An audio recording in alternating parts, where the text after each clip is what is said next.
yearned for the sky had wings, but no way to fly. They asked the animal god, "How can we reach the heavens?"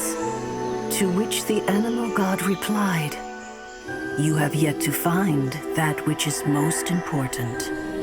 As the god spoke, the wind thrust the seeds of a dandelion high into the sky.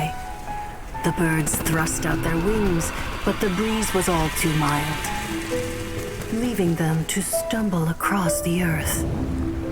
So they went to the gorge, where the wind showed off its wild and incomparable strength. They threw themselves off the cliff and flapped their wings amongst the howling winds until they were able to fly freely in the sky. To the animal god they went to gleefully say, "We understand now. All we needed was a stronger wind to fly." In reply, the animal god said, "What you lacked was not wind, but courage. It is courage that has allowed you to become the first flying birds of this world."